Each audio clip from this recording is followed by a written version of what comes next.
fin de semana se desarrollaron las elecciones del Banco de Previsión Social, donde la candidatura de las y los trabajadores, vinculada al PIT-CNT, tuvo una gran votación y también se destacó la presencia del movimiento Un Solo Uruguay. Esta y otras elecciones, como las universitarias e incluso las de representaciones docentes en el CODICEN, se desarrollaron este año marcando una clara correlación de fuerzas. ¿Cómo se analiza la influencia del gobierno y de las organizaciones sociales en estos ámbitos? Bueno, de esto hablaremos hoy, este miércoles, en Otro Orden.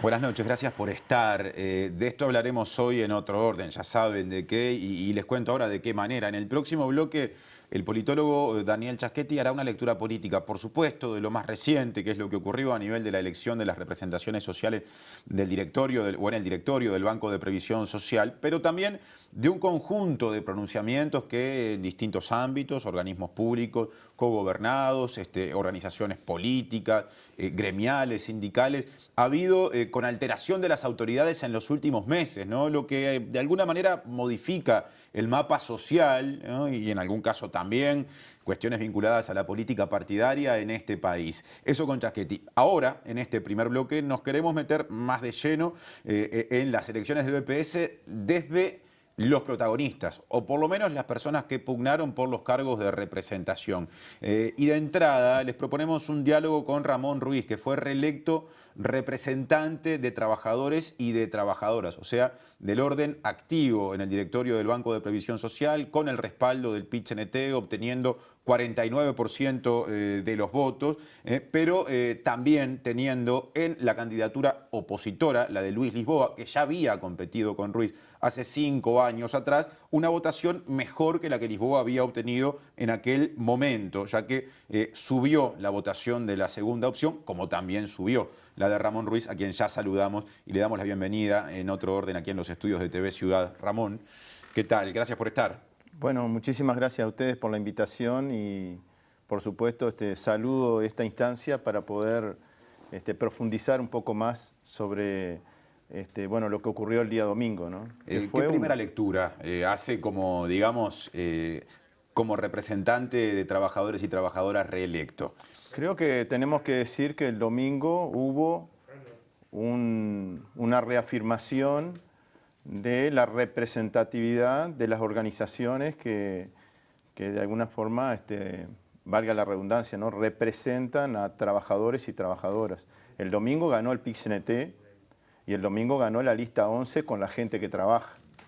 Entonces, me parece que es muy importante porque habló la gente y nos dio un respaldo muy importante para defender la seguridad social, para defender los derechos que hemos logrado, los derechos conquistados, y además para reclamar inmediatamente de cumplido ese objetivo, reclamar la convocatoria a un diálogo social para discutir bueno, la necesaria reforma de la seguridad social.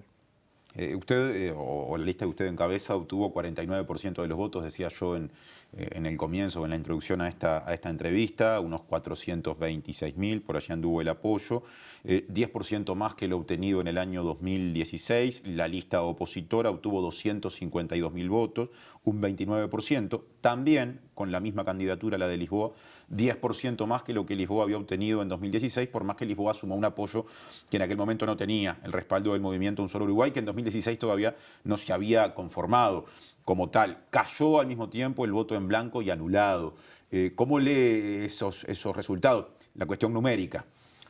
Bueno, nunca una situación, digamos, una elección se puede comparar exactamente con otra porque se plantearon situaciones distintas, ¿no? Por ejemplo, yo digo, no es lo mismo hacer campaña electoral para llegar a una elección en marzo que hacer campaña electoral para llegar a una elección en noviembre. Nosotros en las anteriores oportunidades tuvimos que hacer campaña en enero y febrero. Porque se votó en marzo del año 2016. Exactamente, y las anteriores elecciones también. Parece mentira, pero a esa altura del año hay otras condiciones para reunir a la gente, para poder conversar y dialogar con los trabajadores y trabajadoras. Hay un dicho que dice que el Uruguay no se despierta o no comienza el año hasta que no llega el último ciclista a Montevideo.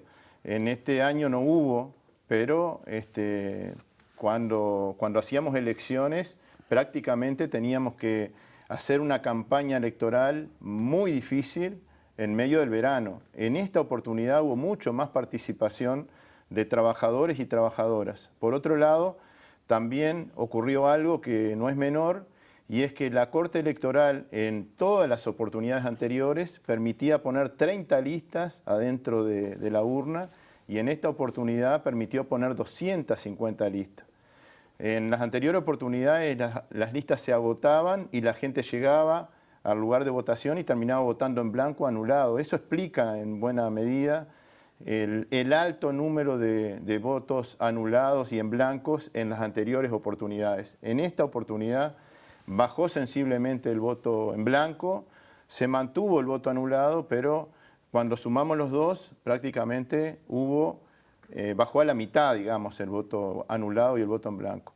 Y por otro lado también creo que nosotros nos parece que hubo otras motivaciones que dan quizás para el segundo bloque que lo analice el politólogo, y nosotros estuvimos en el medio de esa tormenta, digamos, pero vimos con asombro que en medio de la campaña, en medio de la veda electoral, el Partido Nacional se pronunciara convocando a votar las listas de Un Solo Uruguay, y eso también incide de alguna manera en eso que decía de las motivaciones para acompañar una u otra opción y quizás definir alguno de los trabajadores que no tenía decidido su voto también, ¿no? Más allá de la participación de dirigencia nacionalista llamando a votar en los tres órdenes por las candidaturas de Un Solo Uruguay, el hecho de que haya hoy un fenómeno nuevo, que es un movimiento transversal que presentó listas en los tres órdenes, cosa que no había ocurrido en la historia de las elecciones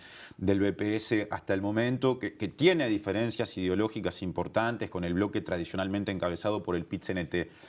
¿Puede haber sido un factor que tendió a aglutinar más a la gente que de repente hace 5 años, aún teniendo afinidad con el PIT-CNT, terminó sin colocar ninguna hoja dentro del sobre?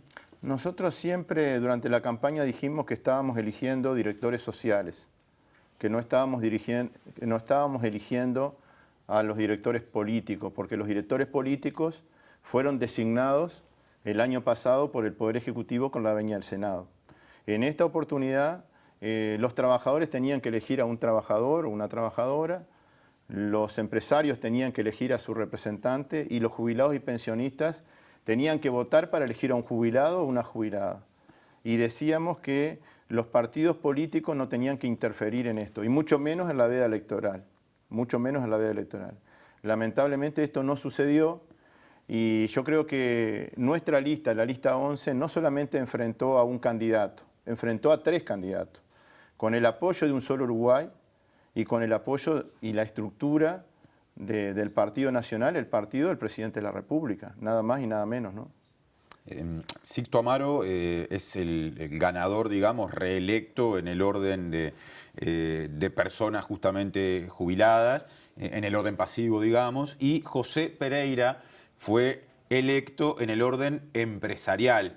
Son los otros 2 ingresos, o las otras 2 personas que tendrán su lugar en el directorio del Banco de Previsión Social cuando se ocupen esos cargos y comience ese ejercicio resultante de estas elecciones. En otro orden habló con Pereira. Vamos a conocer o aproximarnos a los acentos que tratará de traducir a su gestión representando al sector empresarial. Bueno, en esta etapa lo que estamos haciendo es preparando el inicio de la gestión. Estamos trabajando sobre todo en lo que venimos definiendo en la campaña como nuestras banderas, que son en realidad las banderas de lo que nos solicitan quienes aceptaron ser nuestros representados. Así que bueno, hoy estamos en esa etapa, empezando a trabajar con equipo técnico para ir viendo cómo vamos definiendo las primeras reuniones de directiva, donde prácticamente vamos a trabajar en las líneas que nos comprometimos. La lista de Pereira en el orden empresarial apoyada por Un Solo Uruguay consiguió el 44% de los votos, superando a la lista de las cámaras empresariales que tradicionalmente habían tenido el lugar de representación sin lucha electoral, por lo menos en las elecciones anteriores, que sacó 29%. Tratando de bajar, Ruiz, este concepto de las banderas, ¿no?, que llevará este nuevo integrante al directorio, a temas concretos. Hoy Pereira dijo en M24 que él, por ejemplo, se plantea proponer cambios en el sistema de certificación de trabajadores y trabajadoras porque entiende, según lo que dice, le han manifestado empresarios y empresarias de distintos lugares del país, que a veces se dan casos de certificaciones por mucho tiempo. Eso a un representante de trabajadores y trabajadoras reelecto como usted seguramente no le sea indiferente. ¿Qué visión tiene al respecto? Y nosotros ya hemos analizado este tema en el directorio del BPS y siempre hemos estado de acuerdo con que se extremen los controles. Para nosotros no se trata de, digamos, de apuntar a un derecho que tienen todos los trabajadores, sino a minimizar los abusos, pero controlando. Se hizo una auditoría por parte de la CEPAL, ordenada por el Ministerio de Economía en el periodo anterior y el BPS proporcionó toda la información necesaria y en esa auditoría no se pudo identificar abusos digamos, sistemáticos y que fueran de alguna manera, digamos, no controlados por el instituto, sino que eran lo que normalmente ocurre en todos los sistemas. Todos los sistemas tienen algún tipo de perforación y pueden tener dificultades a la hora de algunas personas que son una minoría que no utilizan bien esos derechos. De todas maneras, todo lo que se pueda hacer para controlar y evitar que haya ese mal uso de esta prestación, nosotros decimos bienvenidos sean. Porque me parece que la mejor forma de defender un derecho es controlando que se cumpla con las exigencias, con las obligaciones que tienen. No tenemos solamente derechos los trabajadores, también tenemos obligaciones. Y la mejor forma de cuidar ese derecho es controlando de que no haya abuso, ¿no?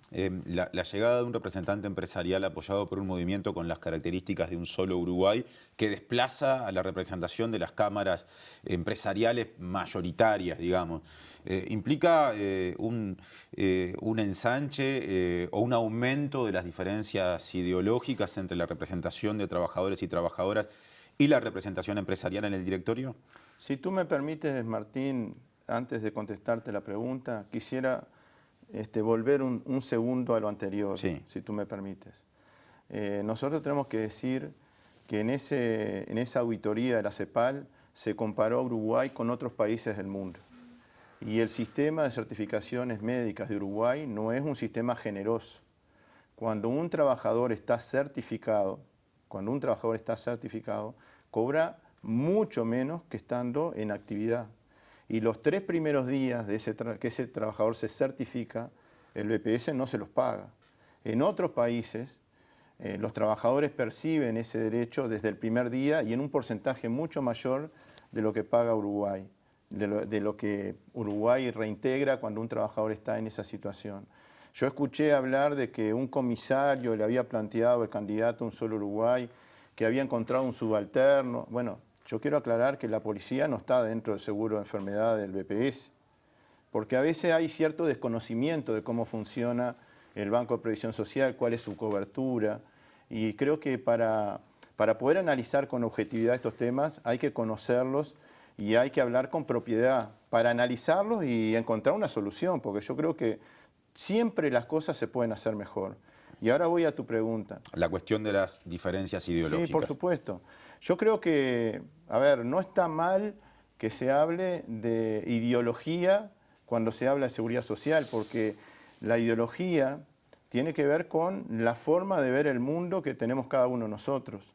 Y creo que no hay que tenerle miedo a decir que cada uno tiene su ideología. Nosotros tenemos nuestra ideología. Nosotros cuando hablamos de seguridad social queremos una seguridad social solidaria, más humana, una seguridad social que sea justa. Y bueno, ahí tenemos una concepción de considerar la seguridad social como un derecho humano. Y eso de alguna forma creo que plantea una visión sobre el futuro de la seguridad social. Hay otros que dicen que la seguridad social tiene que estar en manos de los privados o que una parte importante de la seguridad social tendría que estar administrada por empresas privadas. Nosotros no estamos de acuerdo con eso y esa es otra concepción que hay de la seguridad social. Ahora, esa brecha ideológica se amplía ahora entre sector trabajador y sector empresarial con esta nueva integración.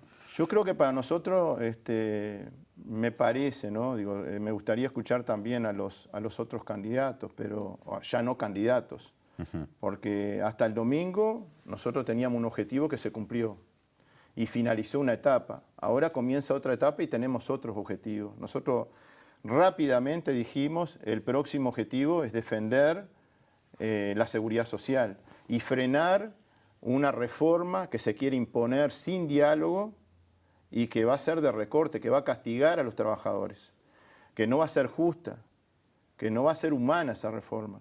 Entonces, ese es nuestro objetivo ahora. Ahora, las diferencias que tenemos con los otros directores del BPS, los 4 directores políticos y el nuevo directorio social, digamos, que va a haber, nosotros esas diferencias creo que va a estar primero la necesidad de la gente, va a estar primero resolver el mejor funcionamiento del instituto, va a estar primero gestionar mejor el BPS, aportar ideas y propuestas para mejorar la cobertura y la suficiencia de las prestaciones y también preocuparnos por la sostenibilidad del sistema, que es lo que necesita en una reforma de la seguridad social. Hablando de ese asunto, tenemos 2 tapes pendientes con opiniones de Pereira. Sería bueno ver el último de los 3 porque habla justamente de la reforma de la previsión social. Vamos a repasar la opinión del representante electo por el sector empresarial y cerramos luego con Ramón. No compartimos el diagnóstico. En las giras que hicimos por todo el país, lo que analizamos o lo que nos dimos cuenta es que la gente nos decía, por lo menos nos daba un relato distinto del que nosotros escuchábamos.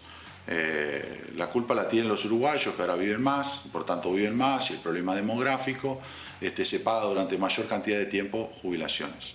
En territorio la mayoría de la gente nos dice que con jubilaciones, sobre todo industria y comercio y rurales, que son jubilaciones por debajo del salario mínimo, no se puede vivir y por tanto aspiran a no jubilarse cuando les toque la edad. Esto claramente tiene relación con la percepción de que hay otro diagnóstico y por sobre todo como uruguayo no creemos en tocar el contrato social. Si hay gente que hizo su primer aporte, no se le debería cambiar la edad jubilatoria. Por lo tanto, vamos a trabajar en la gestión, los problemas que tenga la gestión. Para nosotros se puede mejorar muchísimo la gestión y a partir de ahí, analizando la gestión y la responsabilidad de los directores, de los cuales vamos a ser parte y nos haremos responsables, analizando la gestión, me parece que podemos colaborar a cambiar la visión que se tiene actualmente o la percepción y el tipo de reforma que se ha planteado. Nos queda, Ramón, un minuto de entrevista. ¿Qué sensación le deja esta visión del nuevo representante empresarial con respecto al proceso en marcha hacia la reforma previsional? Y yo creo que, no puedo, es difícil debatir con un TEI, ¿no? Pero porque me gustaría estar, que fuera más interactivo y poder escuchar alguna otra cosa, ¿no? Era la idea, no fue posible, por eso le pedimos una impresión. No tengo, digamos, de alguna manera claro cuál es la propuesta del candidato del sector empresarial que triunfó el domingo, no la tengo clara. Pero nosotros sí tenemos claro de que no estamos de acuerdo con la extensión de la edad de retiro, que no estamos de acuerdo con que las jubilaciones, las altas jubilaciones que se dieron en condiciones de privilegio no tengan ningún esfuerzo para financiar la seguridad social. Ahí debería haber un impuesto a esas altas jubilaciones. Nos parece que el sistema de ahorro individual no se tiene que extender para las otras cajas, al contrario, deberíamos eliminarlo porque es un sistema que es caro para el país, perjudica a los trabajadores y además los únicos que ganan son las empresas privadas que administran los fondos de pensiones y que lucran con la seguridad social. Me parece que el diagnóstico y las propuestas no analizan ni abordan un correcto análisis sobre lo que ocurrió, lo que ocurre y lo que va a ocurrir sobre el mercado de trabajo. O sea, el mundo del trabajo está cambiando, hay desafíos nuevos con la automatización del trabajo, con la robótica, con la introducción de tecnología y me Me parece que ahí hay muchas cosas que hay que analizar en profundidad y dar respuestas a esos desafíos nuevos. No le podemos responder con viejas recetas, hay que ser creativos, hay que ser audaces y hay que buscar una nueva matriz de financiamiento para la seguridad social, porque el financiamiento clásico financiado por los cotizantes, o sea, la masa salarial, el salario y el aporte patronal ya está agotado a partir de estos cambios en el mundo del trabajo. El envejecimiento, que es otro desafío, no hay que enfrentarlo diciendo como la gente vive más, tiene que trabajar más. Si la gente vive más, tiene que vivir mejor. Y para eso hay que profundizar el sistema de cuidado. Hay mucha gente que necesita cuidado en los adultos mayores, en la discapacidad y en los niños. Y hay mucha gente que está sin trabajo que necesita trabajar. Podemos tener ante esa necesidad de cuidados una oportunidad para generar empleo.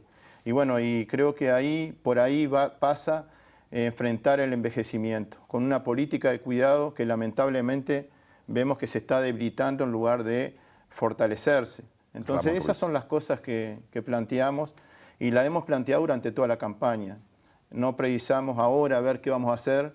Nosotros ya tenemos las propuestas porque tenemos experiencia, porque estamos capacitados y contamos con un equipo nacional que va a apoyarnos y nos va a respaldar. Gracias, Ramón, por la visita en Otro Orden. Bueno, muchísimas gracias a ustedes y estamos a las órdenes para, en Otro Orden, venir a conversar. Hasta la próxima.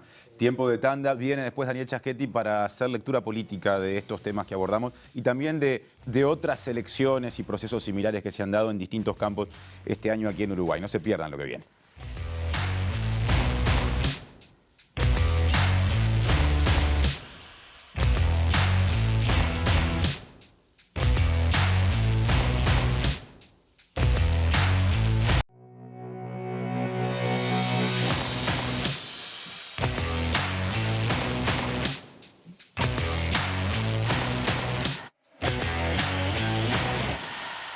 En Otro Orden, parte 2, ya lo anunciamos, está en estudios en TV Ciudad Daniel Chaschetti para hacer la lectura política de lo que dejaron las elecciones del Banco de Previsión Social. Daniel, buenas noches. Un gusto estar acá. ¿Qué significación política tiene que haya ganado la lista del PIT-CNT en el sector activo, la de ONASPU en el sector pasivo y la de Un Solo Uruguay en el sector empresarial? Es una elección muy importante. Yo diría que es la primera de este tipo, ¿no? En la cual hay competencia, una competencia estructurada por Un Solo Uruguay, que enfrentó a las organizaciones clásicas, ¿no? A las tradicionales, ¿no? Digamos que en el orden de empresarios le fue muy bien, obtuvo un triunfo para mi gusto sorprendente, porque le ganó el candidato de las grandes cámaras empresariales. Hay que recordar que no votaban solamente los grandes empresarios, sino que votaban todos los empresarios, ¿no? Desde las unipersonales hasta las empresas más grandes del país. Y ese es un triunfo importante. En el otro extremo tenemos el triunfo del PIT-CNT, que para mi gusto lo que hace el PIT-CNT es mantener posiciones, ¿no? Ganan un número muy grande de departamentos, mantiene el 49% del voto válido. Mejora la votación. Mejora la votación. Mucho más de 100.000 votos, cerca de 200.000, digamos. Mejora la votación porque bajó el voto en blanco. Yo creo que el voto en blanco baja porque hay competencia. Eso le devuelve interés desde el punto de vista electoral, eso es una regla de oro, ¿no? Cuando no hay competencia es obvio que la gente dice, ¿para qué me convocan?, ¿no? Pero cuando hay competencia, bueno, se despierta ese gustito por participar. Y bueno, y en jubilados gana el PIT-CNT o NASPU, pero con una proximidad muy grande, ¿no? Sixto Amaro pierde 13.000 votos con respecto a la elección anterior. De todos modos, supera las otras dos listas juntas, porque ahí competían 3 listas. Claro, lo que pasa es que no es lo mismo la organización nacional que tiene el PIT-CNT en todos los departamentos. Tiene militantes, cuadros, que ONASPU, ¿no? ONASPU es una organización más débil, ¿no? Entonces, digamos que la competencia frente a Un Solo Uruguay, que no es solo Un Solo Uruguay, ¿no? Porque es un solo Uruguay aliado al Partido Nacional. ¿Lo definís como una alianza directamente? Sí, es una alianza implícita, no es explícita. En ningún momento el directorio del Partido Nacional hizo un comunicado diciendo vamos a apoyar las listas, pero cuando uno revisa vamos a encontrar numerosos senadores promocionando en redes las 3 listas de Un Solo Uruguay.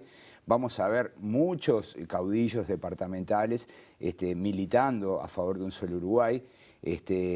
Yo lo resumo esto en la foto de Sandra Peña, ¿no? Ex intendenta de La Valleja, en la puerta de... Adriana Peña, claro. Adriana Peña, perdón. Por tanto, lo que yo diría es que esta elección tuvo competencia, se partidizó bastante. Digamos que el electorado Frente Amplista se movió a apoyar al PIT-CNT y el electorado del Partido Nacional se movió a apoyar la lista de Un Solo Uruguay. Es la primera vez que ocurre algo así tan claro, tan nítido.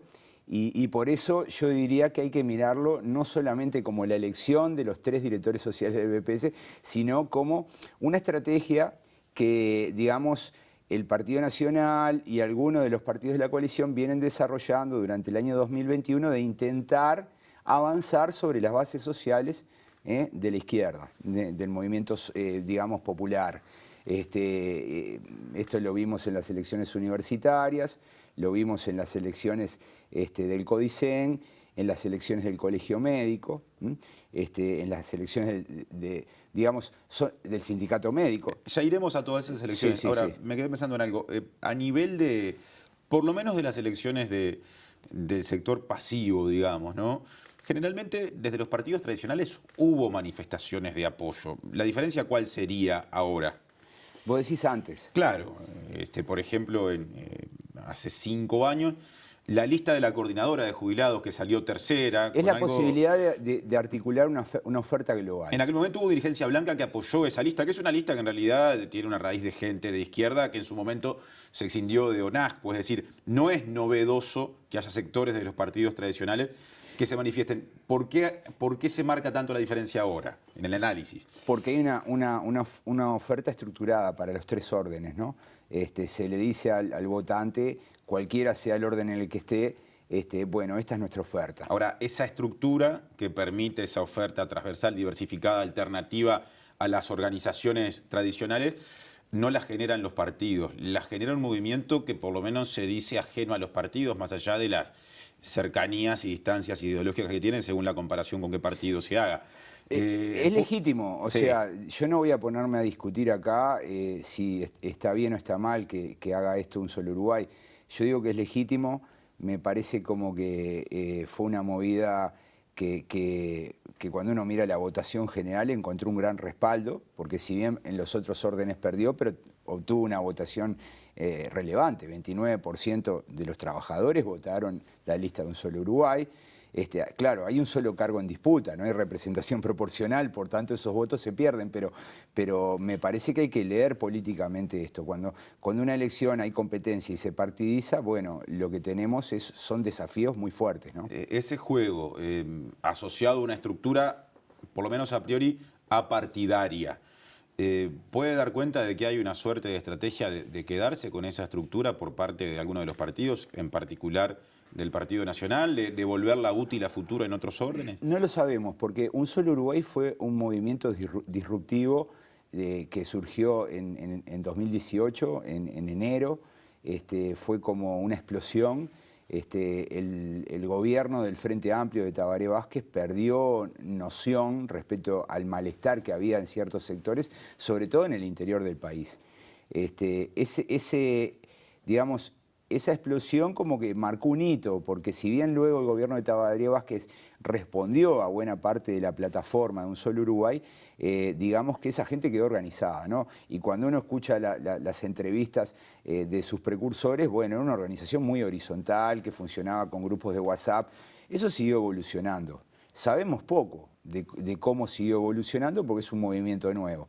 Pero lo cierto es que a pesar de que en algún momento, por ejemplo, con las subas del combustible, Un Solo Uruguay se quejó fuertemente y funcionó como un aguijón al gobierno, ¿no? No te olvides de nosotros. Bueno, me parece que acá encuentra una oportunidad como para seguir existiendo, ¿no? Seguir cumpliendo una función como organización social, ¿no? ¿Qué dice de los sectores patronales, digamos, que la representación de las cámaras tradicionales, o mejor dicho, que la representación empresarial deje de estar en manos de las cámaras Me tradicionales? sorprende un poco. Yo me lo explico de la siguiente manera. Elvira Domínguez, que fue la directora que estuvo todo este tiempo, que bueno, que en realidad nunca había sido cuestionado su accionar, por lo menos en una elección, siempre fue la candidata, no compitió ahora, ¿no?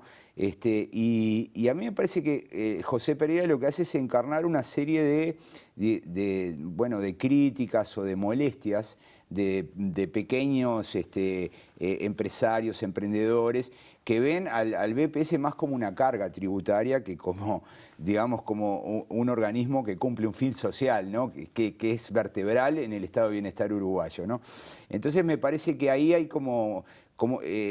digamos que la candidatura de Pereira es una especie de expresión de un cierto malestar con el BPS de pequeños y medianos empresarios. Las cámaras empresariales derrotadas en esta elección ocupan lugares importantísimos en ámbitos clave, por ejemplo, para el salario de la ciudadanía, como son los consejos de salario, representando a los distintos sectores.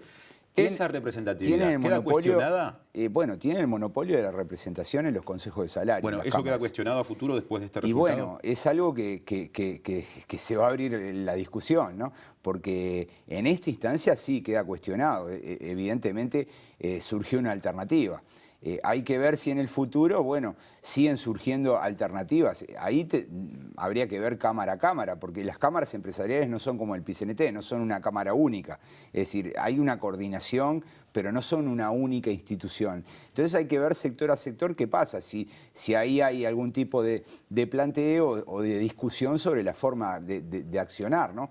Lo cierto es que las cámaras empresariales están muy conformes con la línea económica que sigue este gobierno, y bueno, no creo que un solo Uruguay discrepe tanto. Entonces me da la impresión que lo que va a haber en el futuro es convergencia, ¿no? Antes de pasar a la lectura de otros pronunciamientos en otros ámbitos sociales, algunos inclusive organismos públicos asociados al voto, la última con respecto a este tema, ¿es una buena noticia para el gobierno, más allá del rol del Partido Nacional, que llegue al directorio del Banco de Previsión Social por el orden empresarial alguien que dice públicamente discrepar con algunos de los lineamientos principales de la propuesta o de lo que va a ser después el proyecto de ley de reforma previsional, como el aumento de la edad jubilatoria? Puede llegar a ser una preocupación, pero bueno, Pereira ha estado aliado digamos, al bloque que está, de partidos que está gobernando, ¿no? Él encabezó la recolección de firmas contra la inclusión financiera. Y en ese proceso recibió el apoyo de los partidos tradicionales. No me lo imagino como un actor autónomo. Me da la impresión que una vez que se integra al directorio, él desde luego va a plantear sus matices, pero en un marco institucional de negociación y de discusión. Y lo veo más cerca del gobierno que de los representantes, que de los otros representantes sociales. Ahora sí, pasando a esa larga lista de elecciones que ha habido a todo nivel este año en Uruguay, ¿no? Algunos ejemplos. Partidos políticos. El Partido Nacional, en un ámbito bastante reducido, renovó su directorio. El Frente Amplio vota el próximo domingo. A nivel sindical, el PIT-CNT hizo su congreso. Allí se modificaron distintos organismos de conducción. A nivel gremial, el Sindicato Médico del Uruguay. A nivel profesional, ¿no?, científico, el Colegio Médico del Uruguay. Organismos públicos cogobernados votaron, la Universidad de la República, organismos públicos con representación de trabajadores y trabajadoras, docentes, el CODICEN de la ANEP también tuvo elecciones, y estoy dejando algunas afuera. En particular quiero pasar por dos de esas elecciones, las del BPS y las de la ANEP. Lo primero, Sí. festejar la democracia uruguaya, ¿no? O sea, ahí hay un elemento positivo. Esto no se cuenta en los índices de democracia que viven apareciendo y que comentamos todo el tiempo. O sea, no creo que haya otra democracia en el mundo que tenga tanta actividad electoral como esta, ¿no? Es decir, esto es vibrante, es muy vigoroso, ¿no? Entonces, lo primero es decir, bueno, esto está funcionando, ¿no? Tenemos que estar contentos en ese aspecto. Ahora, yo quería ir a dos en particular de esas elecciones. Otra vez la del domingo, la del BPS, la más reciente, y antes, semanas atrás, la de las representaciones docentes en el CODICEN de la ANEP, e incluso podríamos sumar las del Sindicato Médico del Uruguay. En estas tres, en particular en las de ANEP y SMU, el gobierno jugó fuerte también, Sí. y hubo resultados favorables a las otras corrientes, ¿no? En el caso de ANEP, las candidaturas de los sindicatos, en un contexto de fuerte polarización de los sindicatos de la educación con el gobierno, y en el caso del SMU, de la agrupación Fosalva. ¿Se le carga en la cuenta de lo que no le salió bien políticamente al gobierno eso? Yo creo que en el gobierno o en los partidos de gobierno hay como un diagnóstico de que, bueno, de que no solo hay que gobernar, sino que hay que dar una batalla cultural.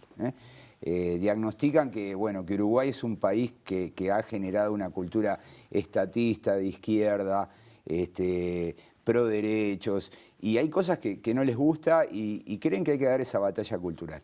Y esa batalla pasa por la cultura, pasa por las organizaciones sociales, y yo veo estas incursiones electorales como parte de esa estrategia, ¿no? de embarrarse, ¿no?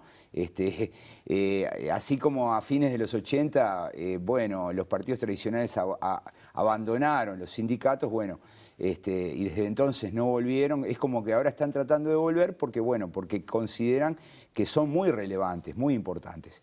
Y a mí me parece que, bueno, estos intentos forman parte de esa cruzada, ¿no? Y lo que tenemos cuando pasamos raya es que en verdad, digamos que las bases sociales de la izquierda son como difíciles de permear, ¿no? Han resistido este embate, ¿no? No quiere decir que van a resistir siempre, sino que se comienza a generar una arena de competencia, ¿no? Y esto es nuevo, es una novedad. Y a mí me parece que bueno, hay que seguirlo porque en definitiva es algo así como la confesión de que, bueno, de que el país no solamente se cambia votando leyes o tomando medidas administrativas, sino que se cambia en la forma de pensar, de vivir de la gente, ¿no? Entonces me parece que ese es el punto crucial, ¿no? Es que las listas sindicales hayan aumentado su votación a nivel del equipo de representación, quiero decir, de trabajadores y trabajadoras en el BPS en esta elección o en el caso del CODICEN, con respecto a lo que pasó 5 años atrás cuando gobernaba el Frente Amplio. Da cuenta de que en un contexto, o puede ser un indicio de que en un contexto de un gobierno, de un partido tradicional, del centro hacia la derecha, digamos, ese desencanto une lo que en otros momentos por la discusión, por los matices y las diferencias con la gestión a veces se quiebra? Mirá, estas son las ventajas de la democracia y de la competencia. Yo creo que al existir un desafío, digamos que el PIT-CNT y las organizaciones sociales lo que hacen es trabajar unidas, tratar de responder mejor a sus votantes, a sus miembros, a sus asociados, y me parece que eso es algo muy bueno. Creo que lo que pasó fue precisamente eso. Consiguieron más votos porque se sintieron desafiados, ¿no? Y bueno, me parece que en definitiva también convengamos que para algunas de estas organizaciones es casi hasta más cómodo estar frente a un gobierno de los partidos tradicionales que cuando hay un gobierno del Frente Amplio, ¿no? Es decir, se sienten más libres de criticar, de hacer otra clase de discursos. Pero en definitiva yo creo que las mejoras que consiguieron, sobre todo en la elección del CODICEN, donde consiguieron los 2 consejeros, y para conseguir los 2 consejeros hay que doblar en votos a la segunda opción, algo que nunca habían logrado. Me parece que esa es una reacción al desafío. El desafío existe y por tanto, bueno, trabajamos más, militamos más. Me parece que esa es un poco la forma en que lo enfocaron. Gracias, Daniel, por la visita en Un Otro placer, Orden. gracias Martín. Hacemos una pausa y venimos en el último bloque, ya que recién mencionamos al CODICEN, a hablar con Julieta Núñez Tomás, que presentará su informe de hoy de educación.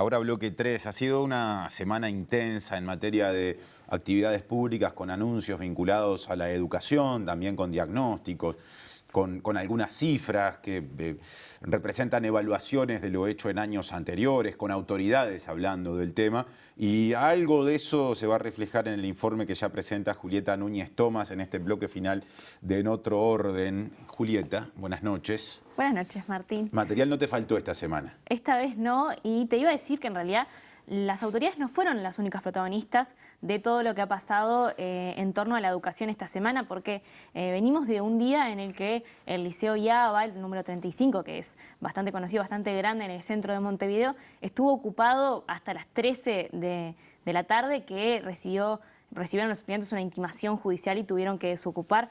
También el Liceo Zorrilla va a ocupar todo en torno a estos temas que tienen que ver con los anuncios del gobierno, pero que incluyen más temáticas. También se están juntando firmas, por ejemplo, por los docentes destituidos en San José, y creo que lo que fue noticia de alguna manera fue la presencia de la Asociación de Funcionarios de la UTU en las puertas de la torre de telecomunicaciones, donde justamente autoridades de la ANEP hacían la presentación de la transformación educativa, como ellos llaman, que es parte del plan de desarrollo educativo del que vamos a hablar hoy. Este plan de desarrollo educativo del que vamos a hablar es la fundamentación del proyecto de presupuesto de la ANEP, y está de alguna manera vinculado en gran medida con la LUC, con los artículos vinculados a la educación de la LUC y también con el nuevo Plan de Política Educativa Nacional. Este plan, en su primer tomo, presenta un análisis bastante exhaustivo de la situación de la educación entre 2000 y 2019, y preparamos un tape con algunos datos de estas casi 100 páginas de análisis para que podamos compartir. Vamos a verlo. En la presentación de los principales lineamientos estratégicos del Plan de Desarrollo Educativo, autoridades de la Administración Nacional de Educación Pública, ANEP, presentaron datos de la situación de la educación en Uruguay entre 2000 y 2019. El documento hace referencia, en primera instancia, a la matrícula educativa. En la actualidad, la ANEP constituye el principal proveedor de servicios educativos de Uruguay. Hoy en día cuenta con 700.000 estudiantes en todos los niveles.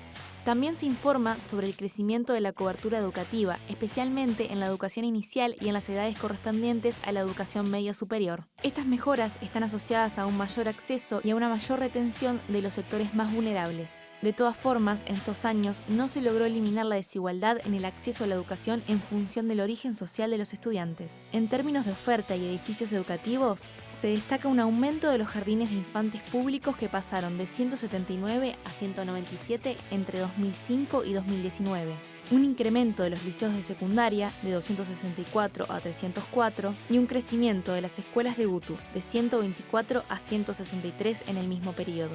En cuanto a los docentes, en el año 2019 la ANEP contaba con cerca de 52.000 personas con uno o más cargos docentes. Si se toma como referencia el año 2011, el incremento en el plantel de docentes es de 14%.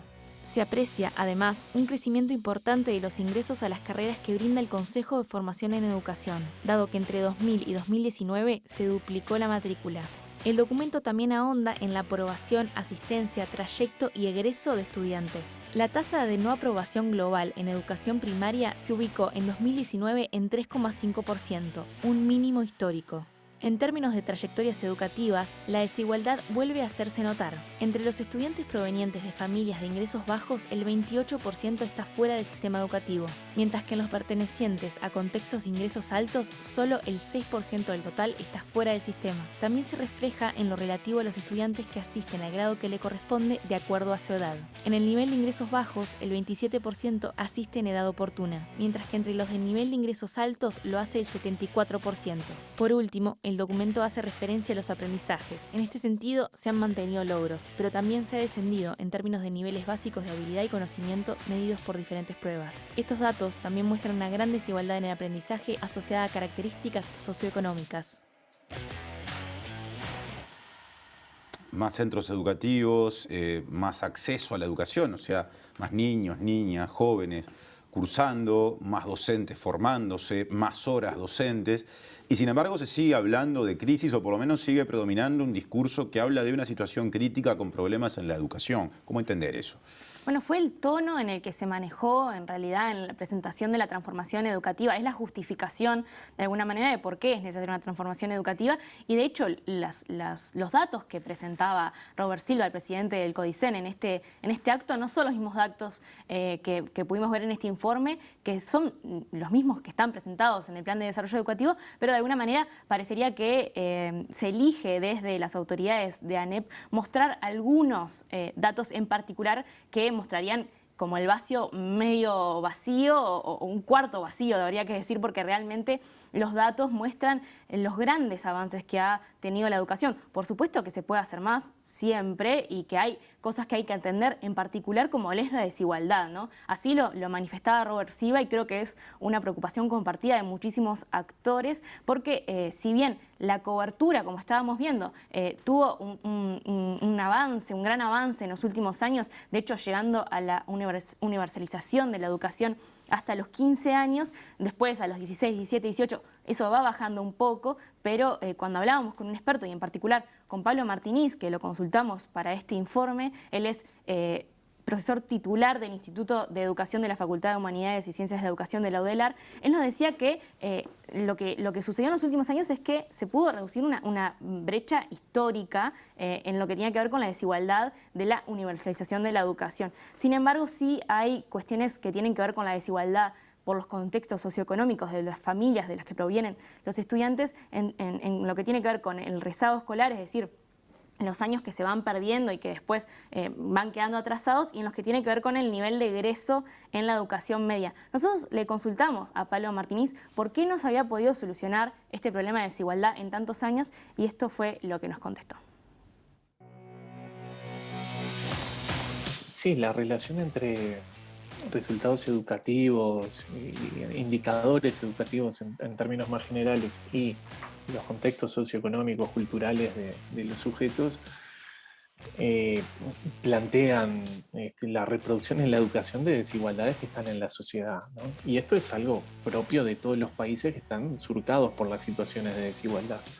Y esa es una cuestión que vos la tenés que encarar con un conjunto amplio de políticas que no son solo educativas, ¿no? Vos precisás políticas económicas que redistribuyan, políticas sociales que apoyen y asistan, y políticas educativas centradas en la distribución de la cultura. Ahora, ¿qué nos dicen los estudios sobre esto? Bueno, que hay un factor clave que es la segregación territorial, que tiende a reproducirse en términos educativos en la segregación socioeconómica entre los centros. Entonces, ¿qué es lo que uno no debiera hacer en estos casos? Apostar a políticas focalizadas. Porque cuando uno apuesta a una política focalizada, lo que hace es nuevamente reducir el círculo vital, digamos, del estudiante al propio contexto, que es en el que decimos que, digamos, de algún modo está generando la desigualdad, ¿no? O que se produce allí la desigualdad. Y lamentablemente lo que uno ve en el Plan de Desarrollo Educativo es una apuesta muy fuerte por la focalización. Entonces, ¿qué es lo que necesita uno para revertir la expresión de la desigualdad en educación? Políticas de carácter universal que hagan inclusivas a todas las instituciones para todos los estudiantes, y donde vos puedas ir en contra de esa segregación territorial, generando el encuentro con la diversidad, con la diferencia. ¿Cuáles son, digamos, los lineamientos estratégicos del Plan de Desarrollo Educativo que anunció públicamente el gobierno a través de Robert Silva como autoridad del CODICEN de la ANEP? Bueno, una parte eran estos datos y otra parte eran justamente 6 líneas estratégicas de acción que prevé este plan de desarrollo educativo. Yo voy a mencionar 5 que me parece que está bueno destacar. Por un lado, reducir la inequidad interna del sistema educativo y mejorar los aprendizajes de los estudiantes con foco en los sectores de mayor vulnerabilidad educativa y social. Esto mediante qué, bueno, principalmente, y lo estaba diciendo recién Pablo Martínez, a partir de políticas de focalización, ¿no? Y esto era de alguna manera lo que él mencionaba. También adecuar la propuesta curricular en todos los niveles educativos. Esta es la famosa reforma curricular de la que se viene hablando extensamente en la prensa. Autoridades, actores de la educación, docentes y estudiantes también han hablado muchísimo sobre esta reforma curricular y también vamos a hablar un poquito más sobre eso más adelante. También fortalecer la gestión de los centros y promover comunidades integradas y aprendizaje. Ahí es importante la palabra gestión, que se repite muchas veces. Diseñar y establecer una política nacional docente que incluya la formación inicial, el desarrollo y la carrera profesional, así como condiciones de trabajo. Bueno, los docentes fueron actores claves, no sé si tanto como participantes, pero sí claves de este plan de desarrollo. Se habla mucho sobre los docentes y sobre el rol del docente de alguna manera, y también hay ahí como un cambio en el signo de ese rol. Y por último, transformar el diseño y la gestión institucional, profesionalizando los procesos y las funciones técnico-administrativas de servicios. Este plan recibió también de parte de investigadoras relacionadas a la Facultad de Humanidades y Ciencias de la Educación un documento que se llama Una mirada crítica al plan de desarrollo educativo. En particular hablamos con una de las autoras, que es Camila Falkin, que es docente de la Facultad de Ciencias Sociales y de la Facultad de Humanidades, como decíamos recién, y es integrante del Grupo de Estudios y Políticas de Prácticas Educativas del Instituto de Educación de la Universidad de la República. Ella nos presentaba de alguna manera este documento que elaboraron en 3 ejes. Uno es la equidad y la focalización, de la que ya de alguna manera hablamos con Pablo Martínez recién. El segundo es la reforma curricular y la figura docente, y el tercero, la mercantilización y la privatización educativa. Sobre la reforma curricular, lo que nos decía Camila Falkin es que medir los aprendizajes y el tema del egreso hay que prestar mucha atención, porque de alguna manera cuando nosotros miramos los aprendizajes en términos de estas pruebas, que por lo general son regionales, encontramos que Uruguay no tiene el mejor nivel, pero está por arriba de la media de la región, y comparte con otros países que tienen medidas de egreso mayores, sobre todo en educación media. Entonces ahí lo que habría que atender es si el problema está en los aprendizajes o el problema está en cómo evaluamos esos aprendizajes que de alguna manera pueden llegar a dificultar la aprobación luego y el egreso y ir pasando de año en año. También este documento y estas expertas prestan atención en esto de la priorización de unas áreas sobre otras, ¿no? En la reforma curricular que decíamos recién, hay una tendencia de priorizar la inserción al mundo del trabajo por sobre la ampliación de la formación cultural, por ejemplo, y eso nos dicen que puede tener problemas porque no habría que enfrentar uno con otro, sino verlo como un todo integrado. Claro. También, ahora sí, lo que decíamos antes, el rol del docente, ¿no? Cuando se concentra en los aprendizajes, de alguna manera no se permite valorizar el rol del docente como alguien que enseña y que de alguna manera ese es su rol, que después desde lo que se enseña hasta lo que se aprende, hay un montón de factores que intervienen, y si se presta atención únicamente en qué aprendieron y qué no, también no se está de alguna manera teniendo en consideración todo lo que es el desempeño docente en cuanto a la enseñanza. Porque además también hay, de alguna manera, y lo reflejan en este documento, un aumento del control sobre el docente basado, dicen ellas, en la desconfianza de alguna manera, ¿no?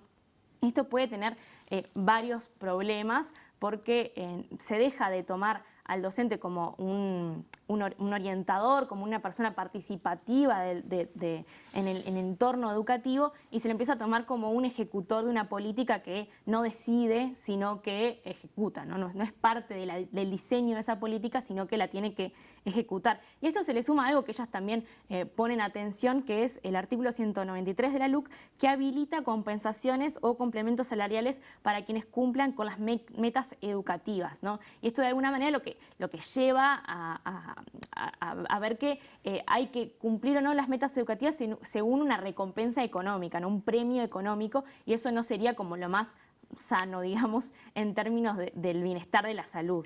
Por último, esto que mencionaban al final, el último eje que tiene que ver con la gestión, ¿no? Lo puse ahí en atención cuando estaba nombrando las líneas estratégicas, y ellas plantean esta cuestión de la educación que se plantea como que se debería manejar como una empresa en términos de eficiencia, y cómo eso en realidad puede traer problemas relacionados también a que, por ejemplo, la figura del director o de la directora puede pasar a ser más parecida a la de un gerente de una empresa, y eso lleva también a problemas en la construcción colectiva, porque sería como un líder que decide y no un conjunto, una comunidad educativa con un rol pedagógico que toma decisiones por el bien de sus estudiantes, ¿no? Nos queda más material para repasar de gente con la que hablaste o que se ha manifestado al respecto de estos temas. Robert Silva dijo algunas cosas que te parece importante destacar. Sí, tiene que ver con esto que habíamos dicho antes, en realidad, de la visión esta de crisis, ¿no? Que no lo dice solamente Robert Silva, sino incluso lo ha dicho el presidente de la República, justamente respaldando a Robert Silva, la exposición de Robert Silva del lunes pasado, que también decía, la educación está muy mal, ¿no? Y la gente votó un cambio y quiere cambiar. Bueno, de alguna manera, esta es la visión que tiene Robert Silva sobre lo que se hizo anteriormente, y vamos a ver un tape de un fragmento de lo que fue la exposición suya en la Torre de Telecomunicaciones. Este país ha invertido muchísimos recursos. Tenemos muchísima plata de la gente puesta en la educación. Tenemos la obligación de brindar mejores resultados, y tampoco hay que tener temor de hablar de resultados. Sí, tenemos que tener resultados. Tenemos que analizar por qué las reformas fueron reformas y no fueron transformaciones. ¿Por qué no impactaron efectivamente en el fin último de un sistema educativo del que todos ya hemos hablado y sabemos? Y lo vamos a hacer, y esto que quede claro, porque así venimos procediendo, en un marco de diálogo, en la valorización del valor de nuestras comunidades educativas que hoy están representadas aquí, de nuestros docentes, de nuestros funcionarios, de nuestras familias, pero con un norte también bien claro. Nosotros llegamos al gobierno de la educación y así nos comprometimos cuando confiaron en nosotros para tomar decisiones, para hacer lo que este país tiene que hacer en materia educativa. Si lo habla de transformación más que de reforma, ¿qué dice Martínez de los cambios? Bueno, justamente le preguntamos eso, si es verdad que las reformas fueron solamente reformas y no fueron transformaciones. Esto fue lo que nos dijo. Yo estoy de acuerdo con la afirmación de Robert Silva, en el sentido que yo creo que necesariamente la idea de reforma supone que se pueden ejecutar cambios rápidamente y que estos cambios además tendrían un efecto en el corto plazo. Básicamente el plazo de un periodo de gobierno, ¿no? Que son 5 años en nuestro país.